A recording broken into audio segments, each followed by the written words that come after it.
last one, that it was also reflecting what you have on the slides. I think it was a survey from 2007 that people trust others online with the recommendations.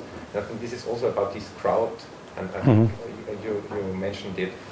Do I really want to get the opinion of someone I don't know? And I think there's also a trend in the other direction right now, that people go back to professionals or named professionals because they realize that the crowd is okay, but why to trust my neighbor about some financial tips? I mean, he's no banker because he's writing in his blog. Well, research shows people put more belief in information they think is rare. So if someone gives them a tip of how to invest, even if they have no reason to believe it's good, merely because they think it's inside information or scarce information that everyone else doesn't have, they tend to overvalue it.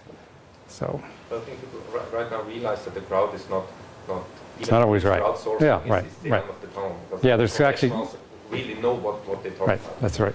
There's two streams of work in that, and one is saying crowdsourcing is really good because you get multiple minds and all these kind of things, and the other says exactly the opposite, which is what you're saying, which is there's actually social dynamics that lead to outcomes being worse than if they weren't, communal.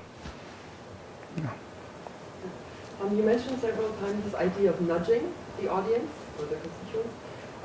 And when you said that, I had this picture in mind that it's sort of the absolute contrast to traditional advertising, where maybe you would have, and I'd like to know whether this is correct, where maybe first you would have, let's say, a launch ad, then a follow-up ad, or another ad, whenever you thought it's the right time for the right message in this place. And this nudging, is that more sort of just triggering it and then hoping that the community does something with it? Is that how Well, I would say nudging is less of a hard sell. It's suggestive. It's more the way we talk to each other. It's more respectful, as opposed to more profane selling and advertising, which is, buy my product. Nudging I use to mean more polite and more conversational-like communications to try to move someone in a direction.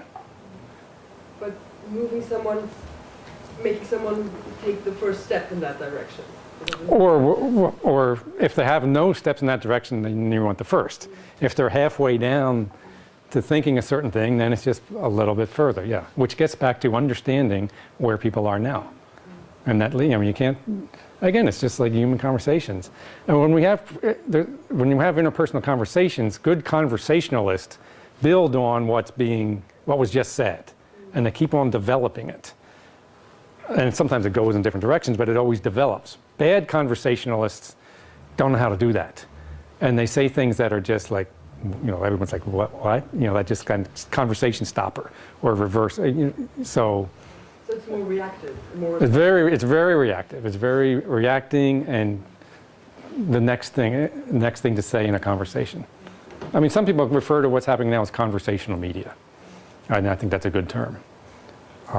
And not just that it's two-way and interactive, but that the content of the communications are much more like a conversation than they are like a pre-packaged press release. Which does something to planning, because you cannot plan a conversation. Yes, exactly right. Right. It's natural, it's organic, it's dynamic, and it's not fully controlled. But it can be influenced. It can be good salespeople. They have ways of nudging people in a direction with a predetermined outcome, but they do so this is good salespeople versus bad salespeople, they do so in a polite, respectful way that has an interesting conversation, and they can influence people. In fact, if you really want to look at it, it's personal selling is what it all is. The most perfect form of marketing communication is personal selling, for all kinds of reasons.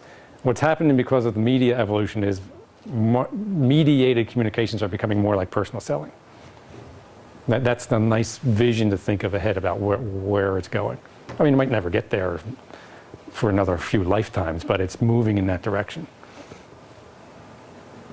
I'm just collecting questions before we have some interactive drinks upstairs. There's 1, 2, and 3. But listening to the talk and also the questions afterwards, I really ask myself if the major distinction is really where what marketing is or what the natural skills of marketing are and what those of PR are. I rather guess maybe it's a question of what you understand as management. Because this idea of control is very much what's the core of management literature and management models. But I guess if you go to practitioners, and PR people have a huge tradition of just practitioner PR, but also if you go to marketing practitioners, you may find out that they are also quite used to modeling through, to finding solutions by discussing, by nudging people. So I guess looking at them as practitioners, I guess it's the very core understanding of what they do. I guess the control metaphor is more or less a theoretical or model part or an ideal of how the perfect marketer is. But if you watch their practice and also well, you're talking about this distinction between what managers do at work, and you're right, good managers are not controllers. Yeah. But I'm talking about controlling the content. Yeah. So like the placement of the ad in the magazine and which issue of the magazine and which page it's on and what colors in the ad and what the text is. That's what the control is. So the content of the communications are highly controlled in advertising or in television advertising, where the ad appears in the news show, the TV news show, and what the news stories are that lead up to the advertising pod, and what the sequence of ads are. That's what I mean by controlled. Yeah, not so much, you're right, because in terms of management, which is very much about people, the controllers are the worst managers. But maybe this is the solution how to also that's a good distinction. These borders between the disciplines, just telling them, be frank about what you do. You always knew that your control thing was more or less for the figures or for the metrics, but on the other hand... Yeah. You see a lot of the things written in this area now are about words like authenticity, and that's meant to offer this more genuine and authenticity and more natural kind of thing, versus the other extreme being a much more command and control and rigid approach. Yeah, good. So you said that a big issue for corporate communications is that most communication strategies are still built on classic media and classic structures.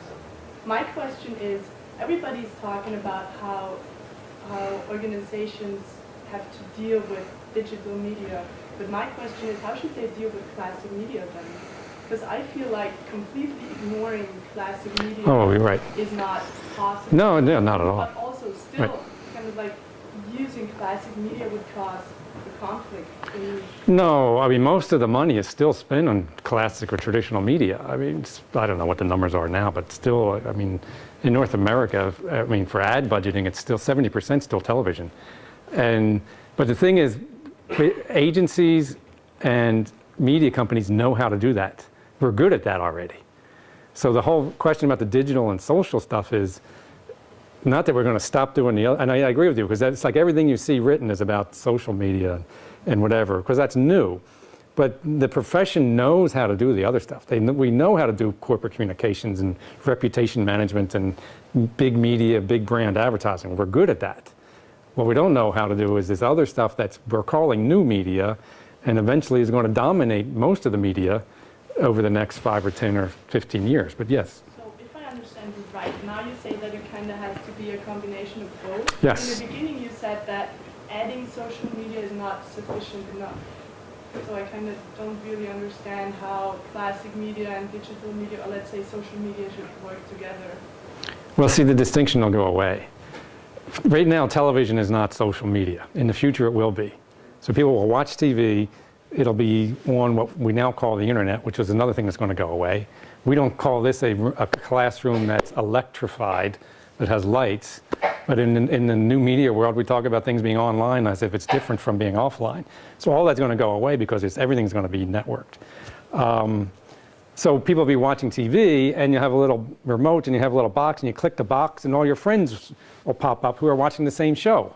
And you click on whoever or all of them, and you communicate to them, which is what you can do on Facebook now or a whole bunch of other platforms. So that's what I mean. This digital will swallow traditional media to the extent that it can. And the distinction will go away between traditional and new media, or between social media and non-social media. It'll take a while. Well, I mean, and depending on how one looks at it, it's either very scary or a great opportunity.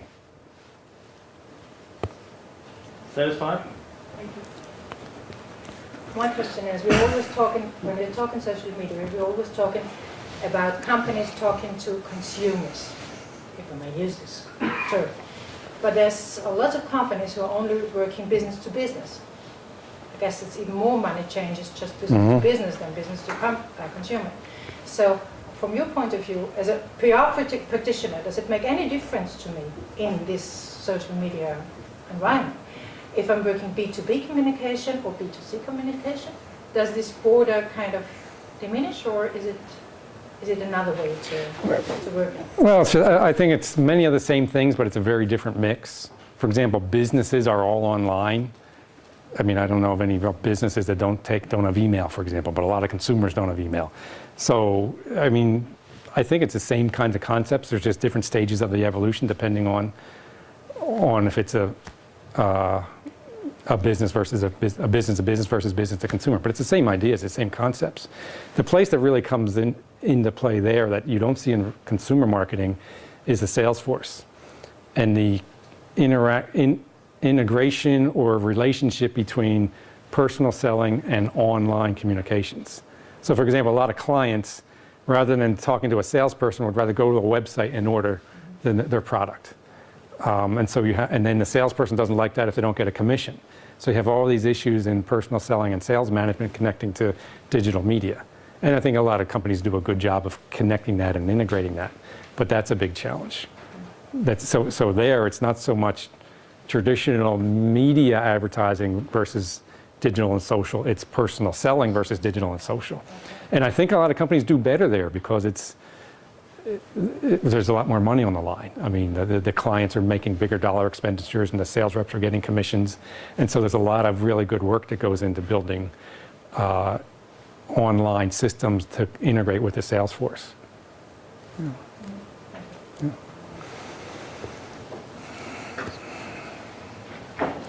Well, thank you so much for having this really discussion. Thank you, Frank, for your thoughts and your interesting aspects and theses.